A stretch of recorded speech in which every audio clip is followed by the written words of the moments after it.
Hey girl, hey, welcome back to the channel. Today we're doing our first Q&A. Questions, answers. So get comfortable, get a little snacky snack. I got all your questions. Some I may answer, some I may not. Don't be mad if I don't. It is okay. Okay, some things, you gotta keep close to your chest. That's just what it is, So grab a snack, grab something to drink, and let's chit chat.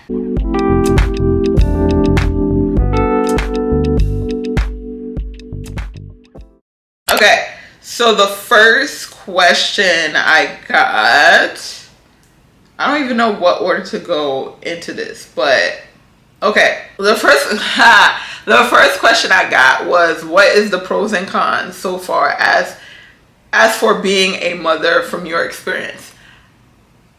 I guess, okay, so I'm going to address the elephant in the room if you're new. Yes, I am a mom.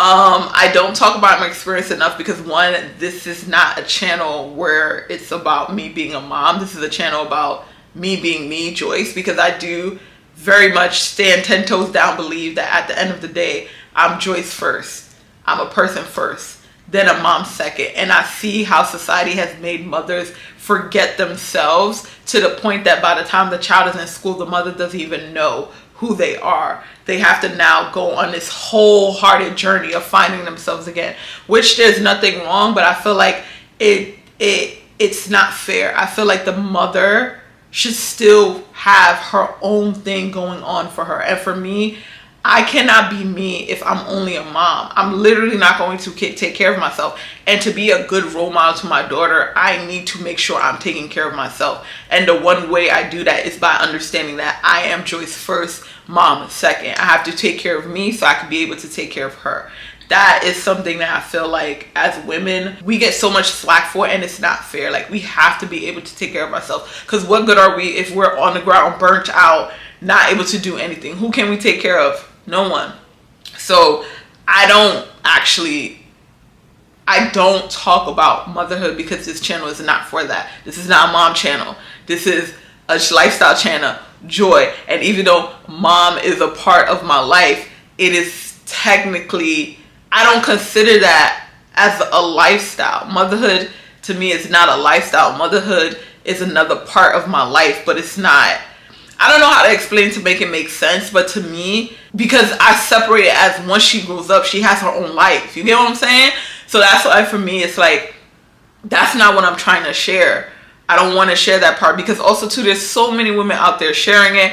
I don't think I need to be that. That's not my ministry. I'm just not for it. So as far as that question, I can't really go into details of pros and cons because also too, I think differently. I will say though, for any mothers that feel like they are not the typical mom, that you're not, oh my God, my child. Like, you're not dropping everything for your child. That is okay. That is one thing I will say. That is okay. I feel like everybody's experience is different, and you may not have had a good motherhood experience. You may not have had a good pregnancy. And for me to give you my pros and cons to my experience, I feel like it wouldn't help you as an individual, whether you want to have a baby or you already have babies or your first time mom. It won't help you. It will just tell you what I went through, but it won't help you because at the end of the day, we are all individually going through our own experience, and you cannot feel what I felt. Your situation might be different. So I can't say there are pros and cons. I will say you should, if you are not pregnant at this point, if you do not have a child at this point, be very diligent and discerning about who you are with when you have a child. Ask yourself every single time, is this a person you are willing to be stuck with? Because that's necessarily what it is. Like, once you have a child with someone, you are stuck with them. Now, of course, we all know some men, they just disappear. But you don't know if that's going to be your guy. And if you don't even have a good relationship to the point where you can even be friends, you can co-parent well, it will make for a difficult situation in the end. And I don't wish that on anybody. The stress of co-parenting, if it's not a mutual understanding, if there's no respect between one another, it's going to be worse. You're going to feel like a single parent in the worst way. And I don't wish that on anyone. So that's all I'm going to say for that. Be very, very diligent and very, very discerning on who you have a child with if you do not have a child to this point. If you do have a child, I honestly just say, make sure you make time for yourself. Make sure you make time for yourself, whether you're a single mom, a single dad, or you're married, or your girlfriend or boyfriend. You still need to make sure you have time for yourself, because raising a child is not easy.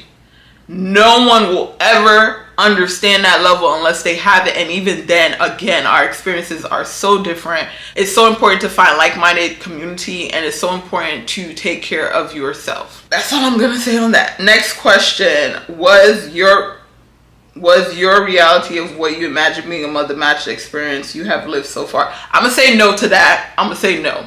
And that's why I'm gonna say no and see everything I said previously. That answers that question. All right. What is it like being a born and raised New Yorker? Honestly, I don't know nothing else. Like, New York is just like New York. Like, I love New York. Even though I do want to move, being a New Yorker, there's just something understanding that I was born in the place that almost everybody wants to move to and everybody wants to experience. New York is not for everybody. I've even tried to move away from New York and I came back. Like, New York is just New York. It's a melting pot of different types of people, different types of cultures. Every borough has its own sector that has its own culture. Everybody has their own just like slang and language and music. It's just really good. It's just really amazing. I love that in the summertime there's always free things to do. I love in the wintertime there's always free things to do. I love that there's so much life. I love that there's so much just opportunities to meet people, to try things, to do things, to go to various different events. Like, it's just indescribable. Now, I will say New York is not for everybody. New York is not for everybody. And I think a lot of people, when they move here, they don't get it. Like, the hustle and bustle is real. The finessing is real. If you are not a problem solver, do not move to New York, because New York is one of those places where you have to figure it out. You have to figure it out. And if you don't have a community, you're going to be figuring it out by yourself. I've seen people come and literally go because New York is that gritty. Is that monster. There's some people who could tough it out, and there's some people who literally just, after 5-6 years, they out. And I get it. New York is not for the weak. Like, you're paying for a grand lifestyle for a little bit of things, like from food to the place you live to the events. Like, it's just like, it makes you feel like it's not worth it, but at the same time it is, because you have so much abundance of it. So I'm happy I was born in New York. I feel like if I wasn't born in New York, then maybe I would have been a person that wanted to move to New York, and then moving to New York would have stressed me out because I'm not going to be used to it. But I will say, I know in the future I still want to have a place in New York, but I will want to have like my own home somewhere else, because I've lived in every single borough and I've realized that I am very much a person that needs a park. I need a park. I need a place to walk to. I need walkability. Okay, New York is walkable, but New York is not walkable, if that makes sense. Like, you have to be so careful where you're walking, because there's so many cars, so many buildings.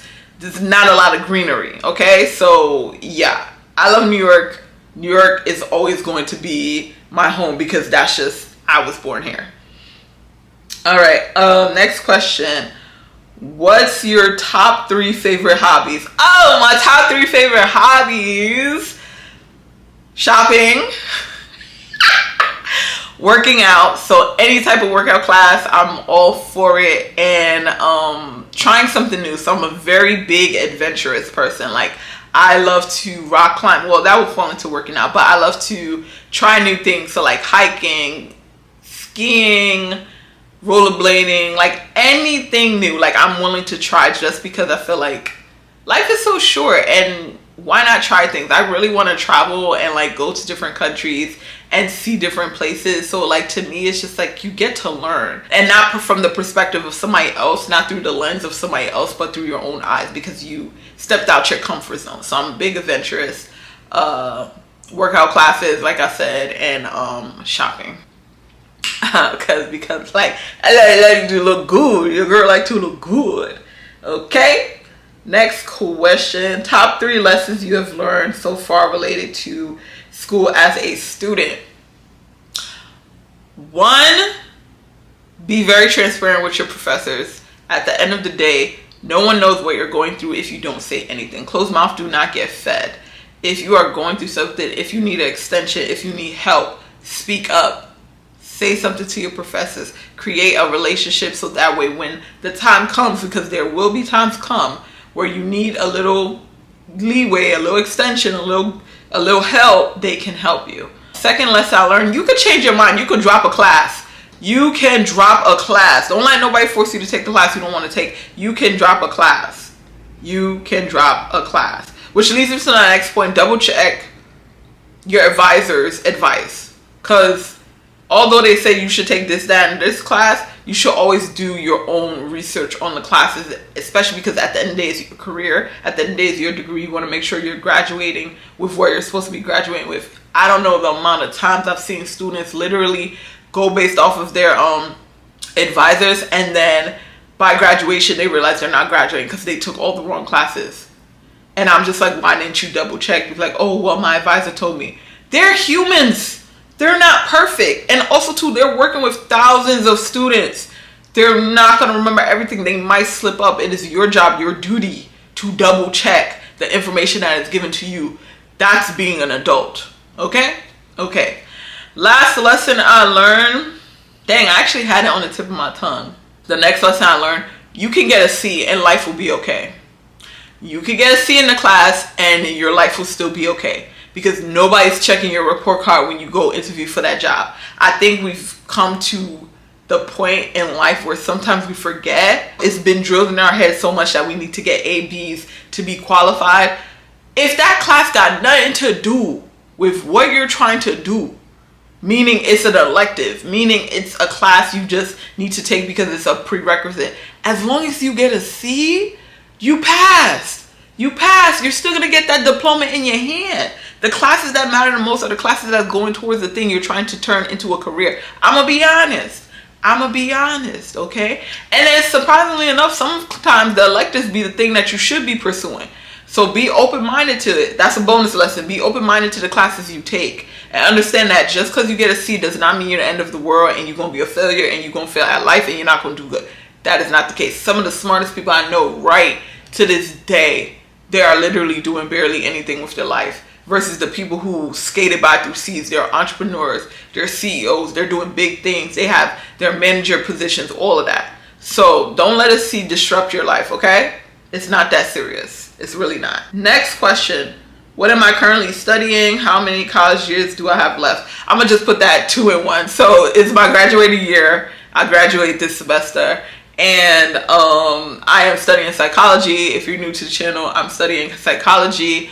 I am planning to do a master's degree or a PhD, depending on like what I figure out, whichever I figure out and whatever I get accepted to. I'm just leaving it in the air because at the end of the day, I realize my life, sometimes it don't go as planned. So I rather just shoot for the stars and then I'll eventually hit the moon. So I ain't going to be worried about that. Next question I got, do you sometimes feel behind when you see your friends or other people your age? Honestly, no. I used to back in the day, back even before college. I used to, but now I don't, because at the end of the day I realize everybody's path is different. Somebody chapter 25 does not diminish what I got going on. Somebody over there may be getting married or somebody over there getting a doctorate degree. Doesn't mean what I'm doing is less. Doesn't mean what I'm doing is not worthy of celebration. Because at the end of the day, my life is not their life. Everything is going to happen for everybody at different times. That's just the way the life is. Some people are going to graduate college, get a degree, get all of that before they're 25. Some people might do it when they're 90. It doesn't make you less than that person. This is your life. You're running your race. And I think we get so caught up with comparison, especially now with social media. It's so easy to compare your life to other people when realistically it's like some people don't share the bad times. Some people don't be vulnerable with what's going on in their life for real. They only share the good parts. When you constantly compare yourself to images that you don't even necessarily know is real, it makes you feel like your life ain't worth living, and that's not the case. Your life is just meant for something different, and that is okay. I have yet to travel outside of New York. I think the only place I went to so far is Miami. Versus my sisters, they done went to Cancun, Mexico. They done went to Tulum. They done went to to Puerto Rico. They done went to so many places I have yet to go, but I am the person that is the avid traveler. Even though I've gone nowhere, I love literally traveling, even though I've gone nowhere, because I know at the end of the day, when my time comes, I'm not gonna have to worry about bills. I'm gonna be traveling freely and being able to spend money freely and not be stressed out about when I come home I have to pay a bill, or I have to do this, or I have to do that, or literally come back home and have nothing in my bank account. I can have free fun and be stress free. I can't compare my life to theirs. That doesn't make any sense. I didn't miss out. I just had a different direction, and that is okay. You have to get to a point where you stop comparing yourself. Somebody getting married at 21 doesn't mean you're never gonna get married. Somebody marrying at 50 doesn't mean they missed out on life because they got married at 50. Somebody who got divorced 3 times and then finally found the one doesn't mean they missed. There were lessons in all of those things, and you have to start looking at life that way. Everything you go through has a lesson and a blessing, and if you choose to listen to it, you choose to pay attention to it, you'll be able to grow and change and become the person you are meant to be. All right. What kind of books do you enjoy reading? I read everything. I don't discriminate books, because at the end of the day, just like music, I'm very much open. What is it called? I'm open to new things, because honestly, you don't really know what books you like until you try and read a book. There's so many genres, and there's so many types of writers, and there's so many just stories out there. It's like, why not just try and read? I will say, so far, the books I've read, I do like a good thriller, but it has to catch me in the first chapter. If you don't catch me in the first chapter, I'm gonna be dreading it, because there's some books that literally, they just talk too much. Like, and I'm not talking about the characters are talking, they're describing way too much stuff. Why do I need to know she picked up the cup, thinking about what's happening? She places it down on the table. The water drips down because it's too hot in the house.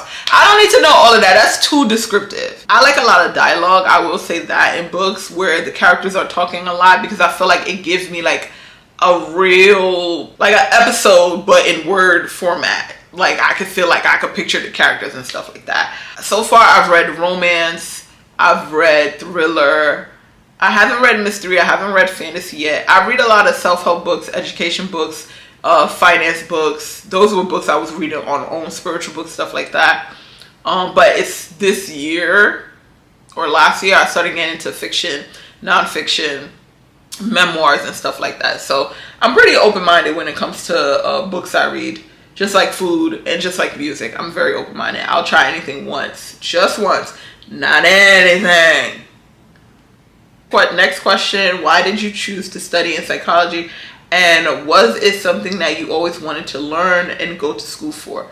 So technically, no. I wanted to go to school. Originally, I wanted to go to school to be a lawyer, and then I switched to wanting to be a fashion designer, and then took a break. If you want that whole backstory, you can check out my going back to school in my 30s video. I explain all of that there. I've always been into psychology. I've always loved the mind and figuring out why people think the way they think, and I study people a lot. I'm very intuitive. I've always have a knack for giving really keen advice based off of people. I've have a natural intuition when it comes to people, and also too, my people like to say aura. My aura is very warm, so a lot of people, strangers, literally tell me their life story in like 2 minutes of meeting me. They just open up. It's always been a part of me. I've known this since I was in high school. Like, it was just a thing. People would just feel free to talk to me about whatever. It's crazy. So naturally, it just made sense, especially when I was deciding on what to study when I went back to school. Because originally when I went to school, I was going for business management, and then I switched to communication. I did business management because I thought, oh, to run a business, I needed to know business management. That was definitely a lie. That was definitely a lie. Then I switched to communications because communications at the time seemed to be more aligned with what I was trying to do. Fast forward to now, I picked psychology because it just seemed right. It just seemed like that's the path I should choose. And honestly, I like helping people. I like helping people understand who they are and helping them heal themselves and knowing that it's going to be okay. Next question. What do you think about the whole dating scene era that we're in? What do you think about 50-50 men and provider men? It's so funny because I feel like I recently just talked about how I'm over TikTok and over people complaining about dating and all this other extra stuff, because it gets to be exhausting. Like, dating in this era, I think, is exhausting because of all the dating content and concepts that is out there right now on social media. It makes it hard for you to understand what to do. And I think that's when you need to step back and figure out what it is that you want. But a lot of times that doesn't come unless you put yourself out there and date. You do have to date people to realize what you don't want, what you do want. But the trouble is that if you don't love yourself enough, you will get into a situation where it will be hard for you to remove yourself, because you're familiar, because you're a people pleaser, because you didn't have love in your life, because of all the trauma you haven't healed from. And healing doesn't mean like you have to be perfect, everything's gone, because healing is linear. It takes time to heal, but you have to come to a place where you are okay, where you know, I'm willing to be single if I don't have to put up with bullshit. You have to get to a point where you are able to walk away. You are able to say to yourself, I'd rather be single than have drama in my life. I feel like when you get to that level, then you're at a healthy place to date. But again, there's always exceptions to the rules, and this is why you have to really, really be mindful of who you date, how you date, what your perspective is, and what do you want in life. There are women that don't mind being the providers. There are women that don't mind going 50-50. There are women that don't mind literally not working and being a stay-at-home wife. You have to figure out what works for you. For me personally, I want to provide a man. And I don't care if I'm making $1 million. I still want to provide a man, because there's something towards having someone who's going to stand there with you, who's going to go through the trenches with you and make sure you're okay. I need a man that's going to lighten my load. I need a man that's going to see me working hard and wants me to relax a little bit, because naturally I'm a hard worker. Naturally I'm gonna want to do stuff, from working out to how I go hard with school to how I go hard with YouTube. That's just a part of me. I'm a bit ambitious woman, so I'm going to need an ambitious man, and I'm going to need a man that sees my ambition and is not intimidated by it. It does not have an ego with it. Like, it's able to, you know, work together and we build something together. That's normally a provider man. But again, provider men come in all shapes and sizes. There are those provider men who don't want an ambitious woman. He wants his woman to stay at home and chill, you know? So you really have to ask yourself, what is it you want? Are you okay with going 50-50? Do you mind going 50-50? Like, be honest with yourself. I don't want to go 50-50. I want it where you provide, because I know the type of woman I am. You be the provider, so that when it comes time, I can just pay for whatever it is I feel like paying for. I could take you on a trip if it's your birthday, or if you've been having a rough day at work, I could take you on a trip. I could buy you presents whenever I want. You're not looking for me to provide to you. You're looking to provide because that's your natural instinct. That's what you want to do. And to be honest, that's what y'all done told us as society. Is now that y'all want to change the game. They done told us we should be looking for manly men and this and that and da da da. And y'all want to change the game. Talk about, oh, you want to be what was they saying? I'm a passenger princess. I'm the prize. Men were saying I'm the prize. Don't come over here. If you a man and you say you the prize, please don't come over here. Please don't come over here, because I don't got time for that. Like, you want to be a passenger princess? Like, let me know. But that's not. I'm in the passenger seat. You're the driver. You're the driver. It doesn't mean I'm not going to give you navigations and tell you where to go. I'm going to still give you directions, because sometimes you need help. We're humans. That's just how I feel. But as far as dating, I really do feel like you need to figure it out for yourself. You need to figure out reality. What is it that you want? And then also come to terms that whatever standards you set, that means you're blocking out a lot of other people, and you need to be okay with that. Don't settle if you don't want to settle. I don't want struggle love. I've been there, done that. I don't want struggle love. I would rather be single than deal with struggle love. I don't want to be confused about how you feel about me. I don't want to second guess anything. I don't want to be looking at text messages wondering why you didn't text me. I don't want none of that. I don't want none of that. So I've come to terms with where I'm at. You have to come to terms with what you want in life, who you want to be with, how you want to spend your time. And it's not just romantic relationships, friendships too, family relationships too. Like, you have to figure it out what you want around you, because at the end of the day, it's your life. If you want peace, you got to make sure there's peace around you. Granted, life is always going to have some drama here and there, but you have a choice in the matter. You can walk away. You can make sure it doesn't come around you. You can hit that block button, okay? Shoot, block button is strong with me. I'm a blocker. Do not care. Do not care. I block everybody. You don't need to be in my life if you have no reason in my life. You feel me? So yeah, that's how I feel about dating era and 50-50 men and provider. If you like it, I love it for you. There's nothing wrong with 50-50. Like, I feel like people in relationships like that, they have an understanding. Just go into dating with an understanding of what you want, being open-minded, but also to stand on your standards. For example, if you know you don't want to have kids, say that in the very beginning. If you know you don't want to have sex, say that in the very beginning. If you know you ain't dealing with no man who ain't got no job, first of all, you don't even need to tell them. You need to block them. I'm just saying. Same thing with men. You know, if you don't want to deal with a certain type of woman, you know, just, you know, make sure you stand on your standards. That's it. I feel like the whole conversation is getting very ridiculous, because it's like, at the end of the day, date who you want. There are people who don't care. They want to settle. They just want to someone in their bed at night. They love the struggle of, like, that's just what it is. Figure out what's for you. Just figure out what's for you. Next question: how do you organize your school notes? What apps do you use to take notes for school? Basically, in the beginning, I just had notebooks that was designated to each class. As I got deeper into school, I started using an iPad, and I still section it out. I believe on my iPad I had, let me see, I have Note. I think it's called Note. Let me see. The apps I had was Notefully that I used. People like Notion. I didn't really use Notion. I didn't like it particularly. Also, I wasn't trying to pay for nothing, so yeah. I also use Good Notes, and the iPad actually does come with Freeform as well. It's a just kind of like the same thing, a notepad where you can write things in.